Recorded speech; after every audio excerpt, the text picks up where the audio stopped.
High viewers, welcome to Telugu job portal. Assam university non teaching post భర్తీ చేయడం కోసం notification release చేశారు. ఈ నోటిఫికేషన్ సంబంధించిన పూర్తి సమాచారం ఇప్పుడు వీడియోలో. ఈ నోటిఫికేషన్కి మీరు ఆఫ్లైన్లో అప్లికేషన్ సబ్మిట్ చేయాల్సి ఉంటుంది.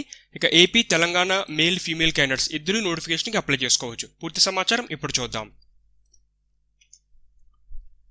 ప్రజెంట్ మనకి చాలా ఆర్గనైజేషన్ జాబ్ నోటిఫికేషన్ రిలీజ్ చేశారు. 10th క్లాస్ నుండి పీజీ వరకు అర్హత ఉన్నారు ఈ నోటిఫికేషన్ మీరు అప్లై చేసుకోవచ్చు. ఇంట్రెస్ట్ ఉన్న ఒకసారి వీడియో చూడండి. నేను ప్రతి వీడియో కూడా ఛానల్లో అప్లోడ్ చేశాను. సో ముందుగా మనకి ఈ యూనివర్సిటీ మీరు వర్క్ చేస్తే ఈ ఎక్స్పీరియన్స్ పెట్టుకున్న తర్వాత మీరు వేరే యూనివర్సిటీ కూడా ట్రాన్స్ఫర్ చేసుకునే అవకాశం అయితే ఉంటుంది. సో ఇంట్రెస్ట్ ఉన్న ప్రతి ఒక్కరు మీరు ఈ నోటిఫికేషన్కి అప్లై చేసుకోండి. ఇందులో మనకి 2 క్యాంపసెస్, ఒకటి సిల్చార్, తర్వాత డిఫూ క్యాంపస్. ఇందులో మనకి వేకెన్సీ చూసుకుంటే కనుక Hindi translator, junior engineer, lower division clerk, multi tasking staff, library attendant, laboratory attendant vacancies ఉన్నాయి. ఇక అదర్ క్యాంపస్లో మనకి assistant registrar, section officer, personal assistant పోస్టులు ఉన్నాయి. మీరు పోస్ట్ ద్వారా అప్లికేషన్ సబ్మిట్ చేయడానికి చివరి తేదీ వచ్చి 15th జూలై. సో నేను నోటిఫికేషన్, అప్లికేషన్ లింక్ రెండు కూడా డిస్క్రిప్షన్లో ఇచ్చాను లింక్స్. సో ముందుగా వేకెన్సీ డీటెయిల్స్. హిందీ ట్రాన్స్లేటర్, ఈ పోస్ట్కి 35,000 పెర్ మంత్ శాలరీ ఉంటుంది. అది కూడా ఒకటే అన్రిజర్వ్డ్ పీడబ్ల్యూ కేటగిరీలో ఇవ్వడం జరిగింది పోస్టు. ముందుగా క్వాలిఫికేషన్, మీరు మాస్టర్స్ డిగ్రీ అనేది కంప్లీట్ చేసి ఉండాలి హిందీ ఆర్ ఇంగ్లీష్లో. సో దాంతోపాటుగా మీరు డిగ్రీలో ముఖ్యంగా మెయిన్ కానీ ఆప్షనల్ లెవెల్లో హిందీ కానీ ఇంగ్లీష్ కానీ ఒక సబ్జెక్ట్ కింద చదివి ఉండాలి. దాంతోపాటుగా ఒక డిప్లొమా సర్టిఫికేట్, అంటే మనకి ఈ ట్రాన్స్లేషన్లో Hindi to English, English to Hindi ఈ ట్రాన్స్లేషన్ చేయడంలో డిప్లొమా కానీ సర్టిఫికేట్ కోర్స్ అని కంప్లీట్ చేసి ఉండాలి, లేదా 3 years ఎక్స్పీరియన్స్ ఉండాలి ట్రాన్స్లేషన్లో. సో అది మెయిన్. 30 వరకు ఏజ్ లిమిట్ ఇచ్చారు. జూనియర్ ఇంజనీర్ అన్రిజర్వ్డ్ కేటగిరీలో వేకెన్సీ ఉంది. దీనికి కూడా 35,000 శాలరీ. మనకి 3 years డిప్లొమా కోర్స్ కంప్లీట్ చేసి ఉండాలి సివిల్లో. ఏజ్ వచ్చి 32 వరకు. సో ఇక్కడ మనకి ఒక డేట్ ఇచ్చారు. ఈ డేట్ కల్లా 15th July application last date ఇది. ఈ డేట్ కల్లా మీకు ఏజ్ ఎంత ఉందో చెక్ చేసుకోండి ఒకసారి. మనకి గవర్నమెంట్ గైడ్లైన్స్ ప్రకారం ఏజ్ రిలాక్సేషన్ అప్లై అవుతుంది. లోయర్ డివిజన్ క్లర్క్ 19,900 నుంచి శాలరీ అనేది స్టార్ట్ అవుతుంది, పే లెవెల్ 2. సో ఇందులో మనకి 10+2 ఆర్ ఈక్వలెంట్ క్వాలిఫికేషన్ ఉన్నవారు అప్లై చేసుకోవచ్చు. దాంతోపాటుగా కంప్యూటర్ అప్లికేషన్లో సర్టిఫికేట్ అడిగారు. అది ఒక 6 months 1 year అనే ఇన్ఫర్మేషన్ మెన్షన్ చేయలేదు. సర్టిఫికేట్ కోర్స్ ఉన్నవారు మీరు అప్లై చేసుకోవచ్చు. అది ప్రభుత్వ గుర్తింపు పొందిన ఇన్స్టిట్యూట్ని కంప్లీట్ చేస్తుంటే బెటర్.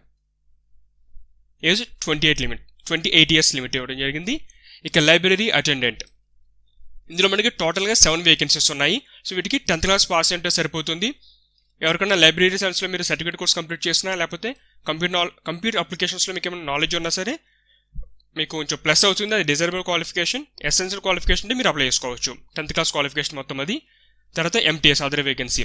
సో ఈ ప్రతిదీ కూడా మనకి ఇది లెవెల్ 1 పే స్కేల్. ఇది 18,000 పెర్ మంత్ శాలరీ ఉంటుంది, 10th క్లాస్ పాస్. సో ఈ లైబ్రరీ అటెండెంట్ పోస్టు, అదేవిధంగా ఎంటీఎస్ పోస్టులకి 28 years వరకు ఏజ్ లిమిట్.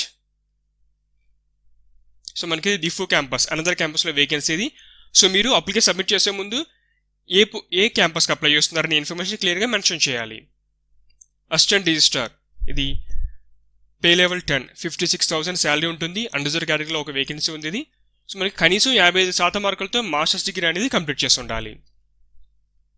35 వరకు ఏజ్ లిమిట్ ఇచ్చారు. ఇక పర్సనల్ అసిస్టెంట్, ఈ పోస్ట్కి మనకి ఇంటర్మీడియట్ పాస్ అయి ఉండాలి. దాంతోపాటుగా ఇంగ్లీష్ నాలెడ్జ్, కంప్యూటర్ అప్లికేషన్లో సర్టిఫికేట్, అదేవిధంగా షార్ట్ హ్యాండ్లో టైపింగ్ నాలెడ్జ్ అనేది తెలిసి ఉండాలి. తర్వాత మనకి లోయర్ డివిజన్ క్లర్క్, ఇది 19,900 నుంచి మీకు శాలరీ స్టార్ట్ అవుతుంది. ఇంటర్మీడియట్ పాస్ అయి ఉండే ఆర్ ఈక్వల్ క్వాలిఫికేషన్ సరిపోతుంది. దాంతోపాటుగా కంప్యూటర్ అప్లికేషన్లో సర్టిఫికేట్ కోర్స్ అనేది కలిగి ఉండాలి. ఏజ్ 28 years వరకు లిమిట్ ఇచ్చారు. ల్యాబొరేటరీ అటెండెంట్, అన్రిజర్వ్డ్ కేటగిరీలో ఉంది ఒక వేకెన్సీ. 10th క్లాస్ పాస్ ఉంటే సరిపోతుంది. Age 28 years.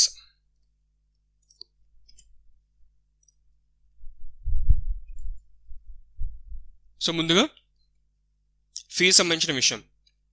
జనరల్ ఓబీసీ వారికి 500 రూపీస్ ఫీజు అనేది మెన్షన్ చేశారు. ఇక ఉమెన్, ఎస్సీ, ఎస్టీ, పీడబ్ల్యూడి ఈ కేటగిరీ వారికి ఈ అప్లికేషన్ ఫీజుని మినహాయించారు. కాకపోతే వాళ్ళు ఏంటంటే మనకి పోస్టల్ ఎక్స్పెన్సెస్, సో ఈ ఛార్జ్ కింద మీరు 200 రూపీస్ అనేది పే చేయవలసి ఉంటుంది. సో తర్వాత మీరు ఇక్కడ ఫీజు పే చేయవలసిన ఇన్ఫర్మేషన్ అంటే ఇక్కడ వాళ్ళు నెఫ్ట్ ద్వారా కానీ ఐఎంపీఎస్ ద్వారా కానీ మీరు మీ కేటగిరీని బట్టి మీకు ఎంత ఫీజు మెన్షన్ చేస్తారో అది పే చేయండి. అకౌంట్ నెంబర్ ఇచ్చారు, ఐఎఫ్ఎస్సి కోడ్ ఇచ్చారు, బ్యాంక్ నేమ్, బ్యాంక్ యొక్క బ్రాంచ్ ఇన్ఫర్మేషన్ ఇచ్చారు. వన్స్ మీరు పేమెంట్ చేసిన తర్వాత ఆ రిసిప్ట్ ఆన్లైన్లో పే చేస్తే ఆ రిసిప్ట్ మొత్తం మీరు ప్రింట్అవుట్ తీసుకుని ఒక రెఫరెన్స్ మీ దగ్గర ఉంచుకోండి. ఒక కాపీ అప్లికేషన్ పాటు మీరు సబ్మిట్ చేయండి. తర్వాత ఇక్కడ చెక్ లిస్ట్ ఇచ్చారు. ఏజ్ ప్రూఫ్, ఎడ్యుకేషన్ సంబంధించిన క్వాలిఫికేషన్, రిజర్వేషన్ ఇస్తే వాళ్ళకి సంబంధించిన ఇన్ఫర్మేషన్, ఎస్సీ ఎస్టీ ఓబీసీ కానీ పీడబ్ల్యూడీ కానీ, ఈడబ్ల్యూఎస్ అయితే వాళ్ళకి సంబంధించిన ఇన్కమ్ అసెస్ సర్టిఫికేట్ కానీ, ఎక్స్పీరియన్స్ ఉంటే ఆ సర్టిఫికేట్, ప్రజెంట్ ఎవరైనా ఎంప్లాయర్ అయితే కనుక ఎన్ఓసి, ఇటువంటి పూర్తి ఇన్ఫర్మేషన్ ఒక చెక్ లిస్ట్ ఇచ్చారు. ఇవన్నీ కూడా మీరు సెల్ఫ్ అటెస్ట్ చేసి అప్లికేషన్ బట్టి పంపండి. సో ప్రజెంట్ మీరు ఎన్వెలప్ పైన ఏ పోస్ట్కి అయితే అప్లై చేస్తున్నారో పోస్ట్ అప్లైడ్ ఫర్ పోస్ట్ పేరు రాయండి. తర్వాత క్యాంపస్ కూడా మీరు 2 క్యాంపస్ ఇచ్చారు, ఏ క్యాంపస్కి అప్లై చేస్తున్నారో ఆ పేరు రాయండి. అడ్వర్టైజ్మెంట్ నెంబర్ కూడా పైన ఉండాలి. సో మనకి ఇది address, the assistant registrar, Assam university Silchar, Raja Rammohan Roy administrative building, Assam university PO Assam. So ఈ అడ్రస్కి మీరు పోస్ట్ ద్వారా పంపాల్సి ఉంటుంది. ఓకే, నెక్స్ట్ మనకి 15th July last date. Application format. So మనకి ఇక్కడ మీ రీసెంట్ పాస్పోర్ట్ ఫోటోగ్రాఫ్ మీరు ఎఫెక్ట్ చేసి దాన్ని అక్రాస్ అంటే ఒక సెంటర్కి వచ్చే సైన్ మీరు చేయాల్సి ఉంటుంది. తర్వాత ఏ పోస్ట్కి అప్లై చేస్తున్నారు, ఆ క్యాంపస్ పేరు కూడా రాయండి. ఫీ ఇన్ఫర్మేషన్, ఎంత పే చేశారు, ఆ ట్రాన్సాక్షన్ ఇప్పుడు చేశారు, ఆ ట్రాన్సాక్షన్ నెంబర్ కూడా ఎంటర్ చేయాలి. కొంతమంది ఫీజు మనకి ఎగ్జామ్షన్ ఉన్న వారికి ఇక రీజన్ రాయండి. మీరు ఏ కేటగిరీ అయితే ఆ కేటగిరీ వల్ల ఫీజు ఎగ్జామ్షన్ ఇన్ఫర్మేషన్ ప్రొవైడ్ చేయండి. వాళ్ళకి సంబంధించిన సర్టిఫికేట్ ప్రూఫ్ కూడా ఉండాలి. సో ఇంకా అదర్ ఇన్ఫర్మేషన్ మొత్తం ఎంటర్ చేయండి. తర్వాత అడ్రస్, ఇంకా ఎడ్యుకేషన్ సంబంధించి క్వాలిఫికేషన్ వివరాలు, ఇప్పుడు చదువుకున్నారు, ఏ యూనివర్సిటీ, టోటల్ పర్సెంటేజ్ ఎంత, సబ్జెక్ట్స్ ఏమున్నాయి, మొత్తం పూర్తి సమాచారం రాయండి. సో మనకి ఎవరైనా ఒక రీసెర్చ్ పేపర్స్ పబ్లికేషన్ చేస్తున్న వారు ఉంటే కనుక వాటికి సంబంధించిన ఇన్ఫర్మేషన్ ఎంటర్ చేసి ప్రూఫ్ కూడా అప్లికేషన్లో ఉండాలి. ఇక ఎంప్లాయ్మెంట్, ప్రజెంట్ ఎవరైనా వర్క్ చేస్తున్న వారైతే ఎంప్లాయ్మెంట్ డీటెయిల్స్, ఆ ప్రూఫ్స్, అదర్ డిక్లరేషన్ సంబంధించిన ఇన్ఫర్మేషన్. సో మీకు ఇవి కాకుండా అదర్ సర్టిఫికేషన్స్ కానీ టెక్నికల్ నాలెడ్జ్ ఇంకా ఏమన్నా ఉంటే కనుక క్వాలిఫికేషన్ అవి ఇక్కడ ఎంటర్ చేయండి. ఆ ప్రూఫ్ కూడా మీరు అప్లికేషన్ నెంబర్ సబ్మిట్ చేయాలి. తర్వాత మీకు యూనివర్సిటీకి సంబంధించి ఏమైనా అందరూ ఎంప్లాయర్ కానీ రిలేషన్ ఏమన్నా ఉందో తెలిసిన వారు అడుగుతున్నారు. అయితే కనుక ఆ ఎంప్లాయర్తో మీకున్న రిలేషన్ అంటే ఇన్ఫర్మేషన్ ప్రొవైడ్ చేయండి, లేకపోతే అవసరం లేదు. ఇంకా అదర్ ఇన్ఫర్మేషన్, ఒక బేసిక్ మీ ఏదైనా ప్రొఫెషనల్ బాడీలో మెంబర్ అని అడుగుతున్నారు, అయితే ఎస్ లేకపోతే లేదు.